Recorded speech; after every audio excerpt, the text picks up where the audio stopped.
ko mën nañu wax ne sax mooy suñu premier numéro ndax ki ñu invité tey muy nit koo xam ni fa tabarakallahu xammee ngeen ko ci wàllu communication waaye nag xammee ngeen ko ci wàllu njàngale jëm ci mbirub communication ak lépp loo xam ni dafa làmb ci wàllu mbirub tasum xibaar ak yu ni mer moo xam lu wekk ci wàllu rajo moo xam lu wekk ci wàllu télévision loolee lépp nag mu ci bay waaram waaye nag di ci tàggat gone yi ñu ngi koy ñaanal tawféex ci lu jiitu ak mucc suñu borom defal ko lépp loo xam nit mi ngi tàbbi ci xolam mbokk yi ñu ngi leen di nuyu diwaanu Rosso Mauritanie diwaanu Garak Tungeen Kër Massène ba fi nga xam ne moo di Kër Mour ñëw naag sot nuyu leen Zoérat Nouadhibou fépp ñu ngi leen di nuyu fépp foo xam ne nag askan wi ñu ngi bàyyi seen yitte di ñu topp ñu ngi leen di nuyu bu ko defee yal na yàlla defal leen sutura tey ñu përie fii Ibrahim Idrissa Wade di journaliste waaye taskatu xibaar waaye nag di consultant ci wàllu communication tey moom la ñu përie ci thème boo xam ne fas yéene nañ ko waxtaanee laatu ñuy xuus ci suñu thème nag dañu koy bàyyi mbokk yi mu nuyanteeg yéen bu ko defee incha allah ñu jàll di jàll ci li nga xam ni moo di waxtaanu tey El Hadj Ibrahim Idrissa Wade professeur ñu ngi lay ziar di la dalal jàmm di la nuyu waaye nag di bég ci yow ci yitte yi nga xam ni ba nga ko ngir ñëw wuy suñu loolu nag ñu ngi ciy bég bu baax a baax ñu ngi lay nuyu. jërëjëf maa ngi lay fay Pape Khalil. di la jaajëfal di nuyu mbokki réew mi ak doomaanu réew mi ñu nekk ca bitim réew. di jox ca mbokk yi nga xam ni itam ñoom lañ dénk doxalinu réew mi. di leen ziara fàttewuma ulema yi. rawatina ak le secteur de la société civile fàttewuma itam ñi nga xam ni ñu ngi ci informel bi di bàyyi seen waar bu ko defee comme ni nga ko waxee natt moom am na yu bare yoo xam ni ay responsabilités yu bare yoo xam ni bu la daree rek nattu yàlla la te da nga koy muñ di wéyal mu am nag lu bari lu mu laaj xam naa dinañ ci dugg parce que lépp rek dafay dugg ci thème bi di la nuyu nag bu baax a baax di am mbégte bu baax toog ak yow donte ne wax nga ko léegi ndorteel la waaye ndorteel ci la lépp di dooree mu baax nga nekk ci wéyal bu baax nga nekk itam ci njeextal bu baax donc lépp rek mi ngi dépendre ci njëlbeen te njëlbeen bu baax mu jël ga voilà c'est ça exactement di la ziar bu baax a baax ñu ngi lay delloo ziar professeur di bég ci yow bu baax a baax ndax am na lu bëri loo xam ni def nga ko ci ñun man mii particulièrement am na lu bëri loo xam ni def nga ko ci man ci wàllu liggéey bi nga xam ni ci liggéey di liggéey boo xam ni du tâche bu yomb waaye nag nga ñuy orienté di ñu dugal ci ay roq ba tax na tey nit ñu mën di ñu déglu waaye nag nit ñu mën di ñu bëgg loolu ñu ngi la ci delloo njukkal di la ci gërëm di la sant tey professeur ñuy waxtaane li nga xam ne moo di jukko yi naka noonu nag comme nu ñu tëralee émission bi di démb ak tey loolu ñu koy méngaloog jukko yi démb ak jukko yi tey jukko professeur d'abord lan mooy jukko ci doomu aadama bi jaajëf Pape maa ngi lay nuyu parce que taxawaay la yàlla daf ñuy teg ci béréb yoo xam ni moom mooy xam lu tax waaye lu bari li nga xam ni doomu aadama bi moo koy weccoo ak moromam ci moom la dépendre moo koy liggéey naam dañuy wax et puis thème bi aussi am solo loola parce que jukko dafa jot nag ndaw ñi di ko affronter quoi di xam exactement bu ci baax ak bu ci bon loolu mooy jubluwaay bi mais en premier xam nga nit dafay juddoo ci cercle tubaab ni la yow mënoo choisir fi nga xam ni fa ngay juddoo consentement ñaari mbindeef la yu daje fenn am cofeel bu ñu lëkkaloowee mu jur njaboot exactement donc kii juddu du moom mooy choisir exactement anam yu muy juddoo ak lenn buur bi yàlla moo ciy jàpp nit ku juddee fenn ñu ni Pape Khalil Rosso la juddoo ou Ibrahima France la juddoo wala feneen foofu lay waajur yi di tàmbale am responsabilité boo xam ni partagé wuñ ko ak kenn c'est une responsabilité entière ci njaboot ñu gis nag ni dafa am cycle waaw xale ci ndorteel dafa am étape yu muy jaar ba doon muskalaf waaw te loolu saytu nañ ko étape bu nekk nag ak luñ ci war def lu ci rôlu waajur yi étape bu nekk vous avez vu mu ànd ak yelleef waaw doomu aadama voilà loolu bu ci parents yi pare da ngay gis ni dañ koy faral di wax sax ci nataal ni di wax ni buur bi yàlla daf lay wax bàyyil ma yor bu xale bu juddoo vous avez vu parent bi day assumer lu ci ëpp dafa kéemaane sax yaa ngi koy gis beneen bi mu ne yoral ma yorle la yaa ngi comprendre responsabilité partagée waajur wi day sabablu ci xalimaam buur bi yàlla itam jàppale ko yaa ngi gis am na étape nag boo xam ni boo fa tolloo foofu buur bi yàlla daf lay wax yoral sa bopp yoral sa bopp c'est une entière responsabilité moo tax da ngay gis tout tànk yi ku ci am fukk ak juróom-ñetti at environ rek defa ni voilà le monde t'appartient et mi ngi commencé période 13 ans 14 ans da ngay gis yoonal bi nga xam ni nit ki dafay sentir nu muy duggee ci àddina alors période boobu nag c'est des périodes avant-garde yoo xam ni boo moytuwul jukko dana fa naax saay waaw c'est des périodes yoo xam ni des périodes très sensibles ci tout tànk bi 10 ans 11 ans 12 ans 13 ans 14 ans 15 ans 16 ans ba 18 ans dafay taxaw ni la papa je suis majeur ak fugg caabi diggante boobu laa wax ne jukko mën na fa nasax jukko mën na fa baax exactement ba mooy tontu sa laaj ci jukko damay wax ni nit ki moo koy porter mode d'éducation am di ci jouer environnement bu muy dund di ci jouer wala sax mu copier loo xam ni moomu ko exactement ñetti mbir yooyu laa gis ni mun na intervenir ci jukko mooy bu baax muy bu baax bi nag wala muy bu bon bi exactement voilà donc léegi su ma la déggee professeur c'est-à-dire laata ndaw li gone gi di yegsi ci âge yooyu est-ce que parents yi amuñu responsabilité boo xam ni war nañu xam ni seen doom war na egg war na fii ak tôt ou tard mu egg ci âge bu sensible te ñoom ñu war a travailler loolu ba bu fa eggee du am problème mais xam nga parents yu ko réussir yëpp c'est des parents qui ont compris l'évolution de la personne booy xool du lépp rek ngay jël jox ko buur bi yàlla on ne prend pas tout et le remettre à Dieu bon yàlla baax na mais buur bi yàlla nag dafa tànn mbindeef à travers le prophète mu jox ko loo xam ni jox ko keneen très bien parce que yàlla sax mi ngi wax waajur yi naan bu ma leen joxoo njaboot naa leen laaj na ngeen ko mais na ngeen ko doon sàmmee exactement donc mënuloo comprendre waajur bu toog rek am njaboot rek ni non man bàyyi naa ko ak yàlla ça c'est autre te lu ci gën bare nag dam koy ñamee wax ne sax loolu ngay gis moo am mais lan moo koy waral exactement conjoncture ndóol bu lu ci mel ni ndóol exactement dina ko wane ñàkk xam itam dina ko wane parce que boo déggee ñu lay wax conflit de génération c'est benn fànn rek moo tax c'est parce que cette attente de récipiendaire bi nga xam ni tout tànk yi dañ koy xaar ci ñi nga xam ne ñooy adultes yi lu ci gën bare day naax saay les adultes n'ont plus le temps ils vaquent à leurs occupations da ngay dugg sax ci kër doo fa fekk papa doo fa fekk yaay xale yi ngay gis nga ñuy traîner ban jukko la boo leen fi fekkee ñu ngi concentré wu ci yeneen yoo xam ni mun na leen emporter ak yooyu ils n'ont pas de surveillance loolu ça devient un problème te xam nga boo jëlee suñu réew yi exactement le niveau de vie c'est pas tellement normal ba parents yu ci ñu ci ëpp ils sont dans les milieux de travail ñi ngi dem di wuti ak yooyu te loolu boo xefee day participer ci jukko exactement je reviens à dire que jukko en tout cas nit ki acteur la ci nit ki il est au centre de son habitude boo déggee ma ni nit ki le rôle des parents parce que ay nit la ñu ce sont les premiers responsables mais yow tamit nga am ci cër ci sa jukko parce que parents yi mën nañ def ci yow jukko bu baax nga am âge majeur yàq ko dugg ci leneen exactement ci environnement bi mais ci environnement bi moo tax ñu ni parfois l'environnement détermine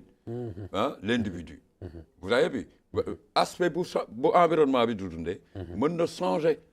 habitude nit exactement jëleel benn xale boo yore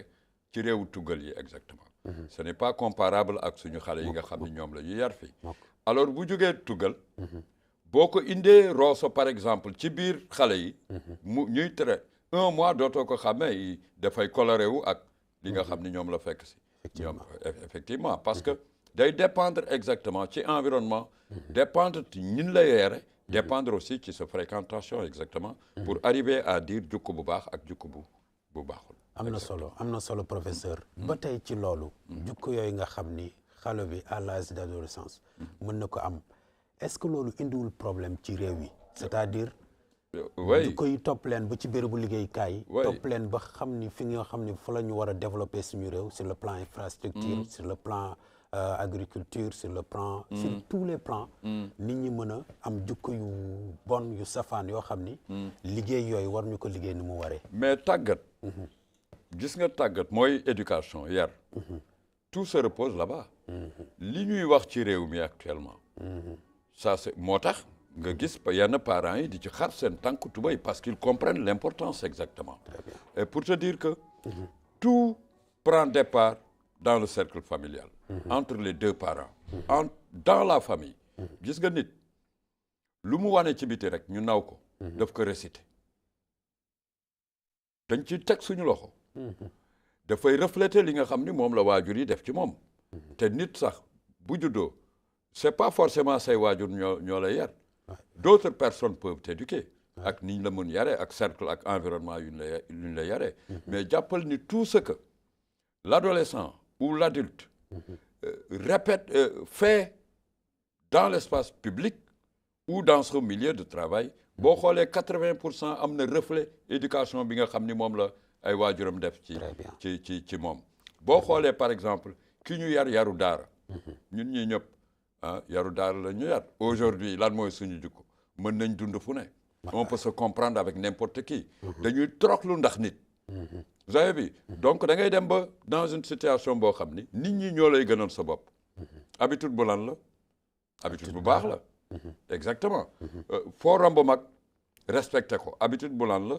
habitude bu bien man damay namm toujours ñu may wax vraiment Ibrahim tu m'as aidé merci gis nga loolu moo ma gënal lekk moo ma gënal naan sama cercle fi may évoluer yëpp il connaît ça damay taxaw ci loo xam ni ay millions la te kàngaa ma koy liggéey ma ñëw liggéey ko wan la gannaaw tout court lan moo tax parce que environnement bi ngay bu ma évoluer la fa lan ma yare say parents de nit ku ne dañuy ñëw ñu fat nit ku ne dañuy ñëw ñu fat et dama lay nettali benn anecdote ci jukko man dama ànd ak sama waajur bu góor ma xam ko itam bu baax roy ko itam jukko dañ koy rey da ngay gis nit ku baax nga roy ko nga gis nit ku baax nga ñame ko dénk ko sa njaboot pour mu yar ko yal na yàlla yokk la mais Pape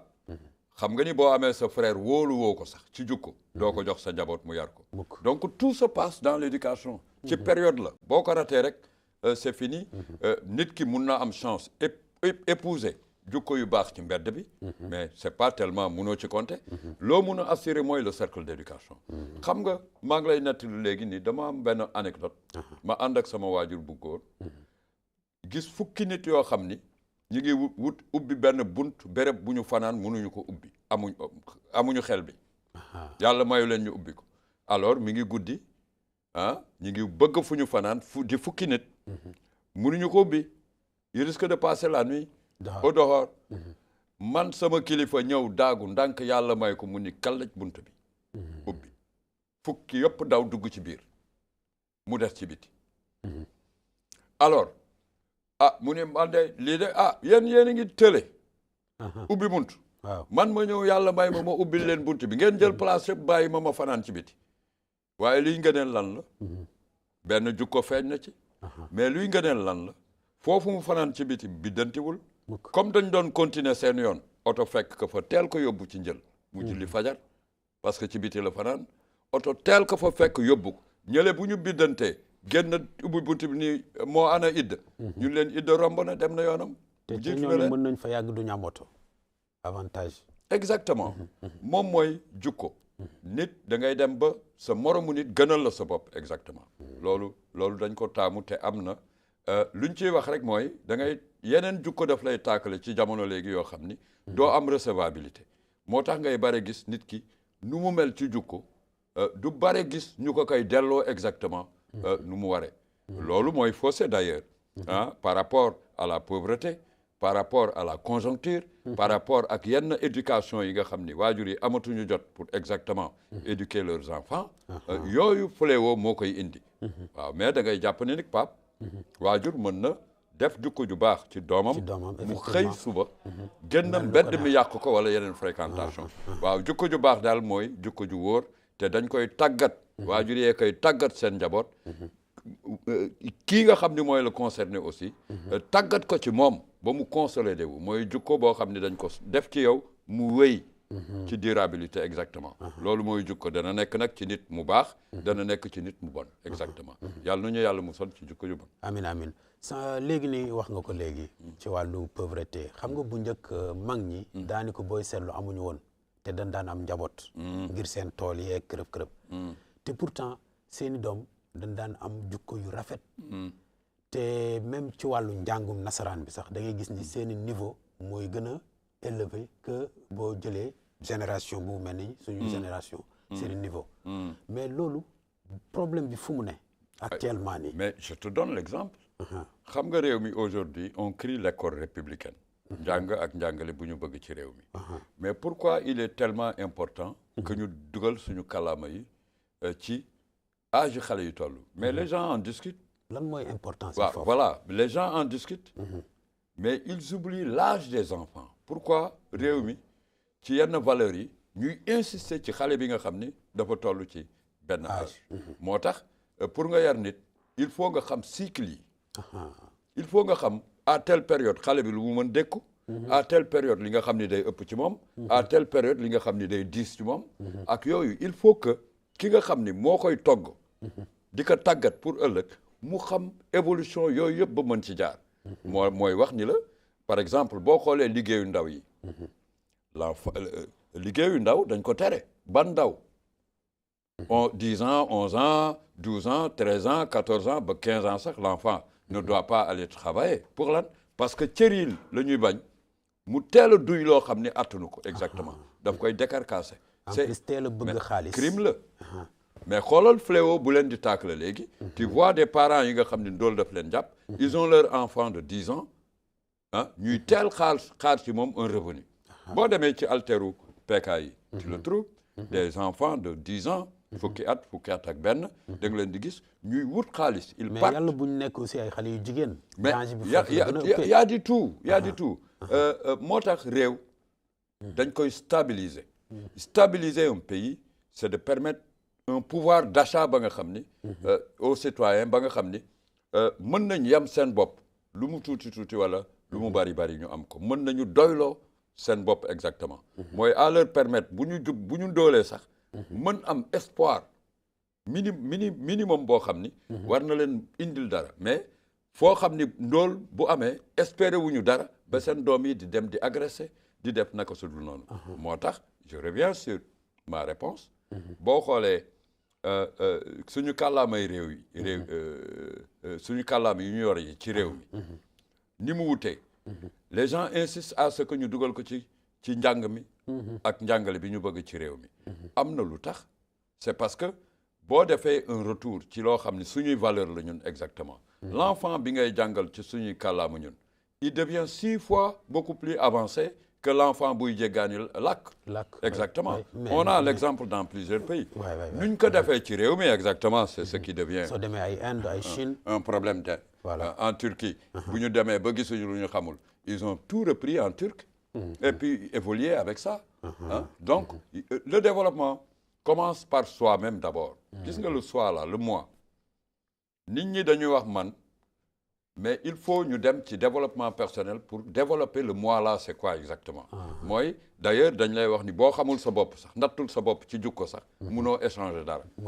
parce que boo xamul sa bopp doo xam fooy dugg foo xaj ak foo xajul donc il faut s'étudier il faut s'arrêter à ce que toi que tu puisses prendre conscience que mun nga weccoo dara ci àddina bi avant d'y aller mun naa dara maay kan wala mën naa def lii wala munuma ko def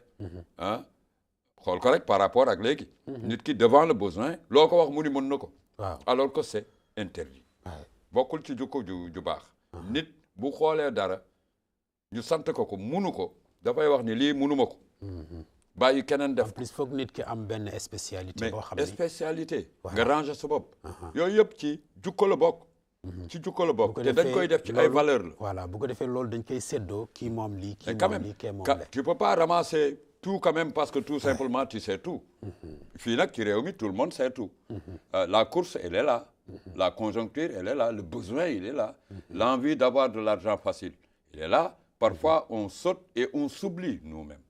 on s'oublie pour un laps de temps boo xam ni lu mu ñuy yàqal dafa bare. c'est des questions à répondre. ñun boo gisee ñuy wër réew mi. je suis allé pour une sortie à Tambacounda. là on m'a préparé une 60aine de jeunes à former qui sont debout et qui m'attendent. xam nga góor bu ñu lay wax sax diw day ñëw te beneen réew lay jóge. on l'attend c'est important ça. mais boo xoolee lu ñu remarqué en tout cas man ci nasaxu développement personnel. dafa jéggi dayoo. ce ne sont pas que nos jeunes. c'est la jeunesse africaine en entier. il faudrait que ñu taxaw un moment. et se reposer des questions que nous répondons nous-mêmes. du ñu génn suñu biir nekk. mooy Pape jukko ju baax borom jukko ju baax. bala muy dugg ci lenn dina xam lan lay dugg. natt ko. bala muy dem fenn dana xool ndax moi je dois aller ici. ou pas. bala ngay wax lenn di nga tourner la langue à voir li may wax nii. est-ce que waruma ko wax. waruma ko wax war naa ko wax. yooyu mooy les questions yoo xam ni bu ci nit ki taxawee ci boppam. exactement aar ci boppam parce que c'est lié à l'éducation. c'est lié au développement aussi. loolu mooy valeur. tu peux pas te développer sans te connaître. Pape boo xamul sa bopp. mënuloo weccoog nit dara. parce que peese woo sa bopp. nit nag dafay xam fu mu toll. waaw fu mu toll. te buur bi yàlla rek moo mat. mais dafa tourner boole ñu ak ku baax mu yenent bu tedd bi Muhammad rasulillahi sallallahu alayhi wa sallam. ba pare nag may ñu loo xam ni c'est un plus par rapport à sa créature. mooy ñuy xalaat. yu bare yoo xam ni dañ lay wax sax bul dem ci moom directement. il faut nga pexe sabablu nga sabablu yow sa bopp ba tële. voilà tourner. voilà fii nag buur bi yàlla vraiment may nga ma kattan. maa ngi xalaat may nga ma doole. mais quand même. mais est-ce que professeur problème bi. c'est-à-dire problème mu ñàkk développé yi suñu réew yi. est-ce que jógewul foofu. exactement. c'est-à-dire tàggat sa bopp si nit ki en personne. tàggat sa doomaanu réew. c'est le développement personnel. parce que da ngay gis bu ñu jëlee par exemple benn projet. ñu ni dañu war a def télévision dañ ko war a réceptionner waat. wala ñu ni sax dañu war a defaat infrastructure yi. ñu jël projet boobu jox ko benn nit. alors que nit kooku ci wàllu valeur am ci wàllu jukkoom. am na yeneen jukko yu nasax. mu jël xaalis boobu. dafa ko nekk sudul noonu. xam nga yooyu bën la yëg day ñëw si jukko. boo ko defee réew moomu. gis nga gabees yi. gis nga sax man lu ma ci gën a jaaxal Pape. sunu yeneen mbokk yi nga xam ni bokk ñu diine. ñooñu ko gën a respecté. man loolu ma jaaxal. il faut qu'on s'arrête. et puis foo ko waxee. dafay am pertinence ba. le visu est là. man loolu jaaxal na les exemples ñun ay tànk ay parce que tout simplement xam nga lan la. ñun. gis nga l'islam dafa fonk doomu aadama. moom la boo déggee la DPG bi nga xam ni génnee nañ ko muy déclaration de politique générale. bokk na ci lu leen sauver parce que foofu ils ont parlé du capital humain. le capital humain. solul yére solul wadduwul. urmaalul boppam ni rien c'est une personne là. sans langue sans couleur. sans rien ak yelleef xoolul couleur xoolul nit ki mel xoolul lu muy làkk xoolul leneen ak leneen nit ki la ñuy traité moom si boppam. boo ko xoolee te loolu moo jaadu. alors booy traité nit naka ngay traité nit exactement. fooy teg nit. au capital de tout ce qui tourne. tout ce qui tourne est fait tourner par l'homme exactement. en grand H. n'est-ce pas Pape. donc lépp looy liggéey lépp loo espérer def muy nga yor nguur. muy nga yor projet. muy nga yor leneen ak leneen en tout cas ce qui est important c'est de parfaire le capital humain d'abord. les porteurs ñi nga xam ne ñoo koy porté yaa ngi fiy wax waxu gabegie ñu dénk la nga def naka su dul noonu c'est quoi? C'est le capital humain qui est tordu, qui n'est pas là-bas parce que un humain bu taxawee wax naa la ko léegi war na mën natt boppam xool ci lan lay dugg ak ci lan la dul dugg mais exactement am jukkoy rafet exactement loolu mooy waral tax ne boo xoolee ci jamono yi ñu wees yàggul les gens se tournent vers le développement personnel voir le capital humain parce que c'est lui le porteur c'est le centre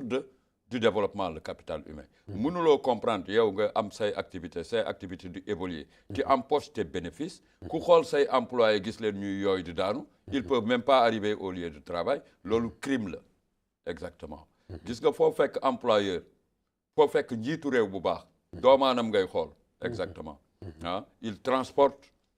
li nga xam ni mooy des bonnes habitudes ailleurs il transporte une bonne mine ailleurs et que bu duggee ci réewu jàmbur du def ñaawteef parce que tu t'es occupé de lui ba xiifuñu ba yooyu ñu xool ko borom kër bu toppatoo njabootam ci ak yelleef ba ñu manqué foo xool njabootam xam ni ñii ils sont éduqués dans de très bons cadres exactement donc tout ce qui peut être en évolution aujourd'hui boo xoolee l'homme est au centre parce qu'il est le porteur de toutes les pensées il est le porteur de toutes les visions ñoom ñoo koy reproduire di ko traduire en pratique exactement alors jukko def si baax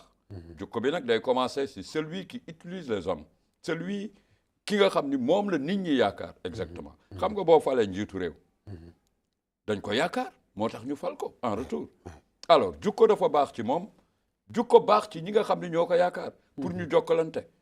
donc finalement ça devient une éducation inclusive te loolu la réew mi di daw loolu la ñuy laaj ñun on ne veut pas faire évoluer nos enfants dans la diversité ci wuute parce que amul doomu aadama la tubaab bu mu xamalee lu muy def dafa indi un grand H pour dire homme composé de quoi d'hommes et de femmes voilà boo bëggee li ngay def sa àddina dox da ngay parfaire le capital humain fexe ba nit ki nekk à l'aise ci boppam ce qui fait que loo ko dénk mu doxal ko foo ko yónni mu dem loo ko defloo mu def ko exactement et que wax je l'avais dit suñu yeneen mbokk yi ñoo ñu gën respecter li nga xam ne mooy le capital humain et il est temps en tout cas en Afrique mais léegi système bi c'est-à-dire problème bi ñu dund actuellement te mu jural ñu problème yu bëri jëm ci suñu wàllu développement que ça soit personnel jëm suñu wàllu développement suñu réew mais loolu saafara bi fan la war a jóge ci parents yi wala ci état bi wala naka la mais ça les parents n'ont que la charge de l'éducation dafa am fu ñuy yem à 18 ans tu peux moi j'ai eu un enfant qui s'est tourné à 18 ans plus un jour qui me dit papa moi j'ai 18 ans papa moi j'ai 18 ans vous voyez c'est le parole des jeunes kooku faut ko qualifier exactement il réagit il est à la porte il va aller révolter en quelque sorte vous voyez et li mu lay wax ni réel bon d'un côté je peux tirer le bien de son expression te tirer ko parce que il me montre c'est-à-dire mën na am foofu lu ñuy wax jom il me montre qu'il est prêt à affronter mais à 50%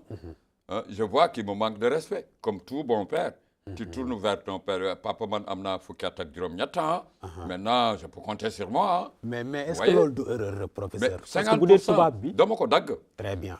je lui ai donné 50% de compréhension pour montrer que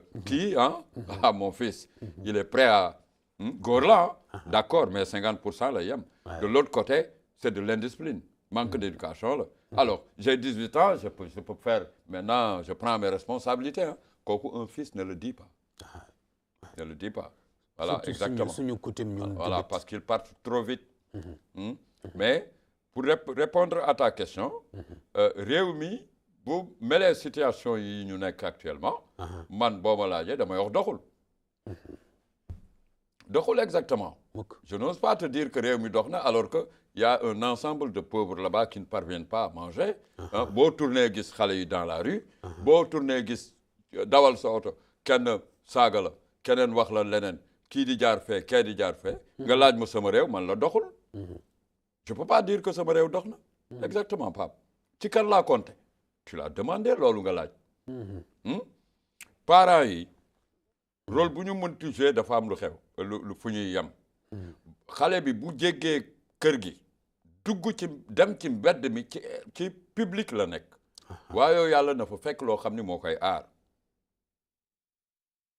ok Pape mu mën jaar ci mbedd yu baax bu fekkee oto la yor mu mën dawal ci tëli yu baax ah bu fekkee sécurité lay laaj mu dox ci réewam biir réewam nekk fi à l'aise mu ware ah économiquement mu dox ba sàcc du am agression du am parce que mën na nekk suñu réew exactement là je peux dire hein, qu'on ne peut compter que sur nos gouvernants le parent il a une limite d'ailleurs le parent t'envoie dafay tàggat xale bi il te l'envoie toi qui es au public dans les administrations dans les écoles les parents envoient leurs élèves dañuy sàlloog li nga xam ni moom lañ leen di imposer soo waree fay scolarité nga fay boo waree wutal sa doom identité nga wutal ko identité exactement boo ko waree yar nga yar ko ci cadre du xiif du mar du rafle parce que yooyu boo ci manqué l'islam lay topp buur ba yàlla moo lay topp c'est des responsabilités mais il arrive à un moment boo xam ni le parent expédie son enfant au public pour que léegi mu réciter li nga xam ni moom lañ ko tàggate alors bu fekkul ci public bi li nga xam ni mooy consolider li parent am def exactement c'est l'état qui perd ci wàllu école yi njàngale c'est l'état qui perd voilà Pape dama toog sama oto di gaare di dallu tout de suite attendant quelqu'un j'ai vu une jeune fille de 15 ans environ et un jeune homme de 15 ans environ ils ont les mêmes âges bi ma tourné dama ni ñii dañuy fo ci booru goudron bi alors que le jeune homme un garçon de 15 ans mi ngi agressé la jeune fille dëgg ci ndodd bi ba arraché portable am ak paaka bi ma tourné laa gis nit ñi daw j'ai sauté pour demander c'est quoi ñu ni ma non le gosse qui était là moo agressé xale bu jigéen bi ak paaka ba daw yóbbu portable bi man leen yàlla xam na ni gis naa leen mais je croyais que c'est des enfants qui jouent tout simplement tu as vu l'âge ils sont nombreux nag ici nombreux am fit dañ lay gis nga yore sa portable ñu daw dogale la génnee paaka où est la police te loolu yëpp mooy li nga waxoon sànq question de pauvreté éducation ils ont dañuy échapper seen parents yi exactement Pape am na si ñoo xam ne aussi seen parents yi dañu daw seen responsabilité aussi c'est la fuite de responsabilité àddina jaru ko àddina jaru ko mais Pape est-ce que xam nga le fait de faire naître un enfant c'est un consensus le couple doit se préparer à ça c'est pas comme ça nit dafa muhim nit dafa am importance boo ko xoolee par exemple yow li may wax nii foo ko bari gis exactement bareetoo ko gis boo xoolee mais ñeneen a koy def ñoo xam ne sax bokkuñu ils sont rangés respecte doomu aadama ba bu ñuy digaale ak yow nii est-ce qu'on est en mesure de faire un enfant mais dañuy dem ba respecter sax bàyyi ma tu vois dañuy dem ba respecter bàyyi ma bi nga xam ne sax moo dul waaye lan moo tax exactement lan moo tax Pape exactement parce que tout simplement loo gis am na architecture Pape ce monde-là n'a pas été créé aveuglement yàlla xam na lu tax mu créé addina bi ba pare bàyyiwu ko noonu il a pas créé laissé comme ça il nous a amené un guide qui nous a enseigné qui nous a parfait c'est le prophète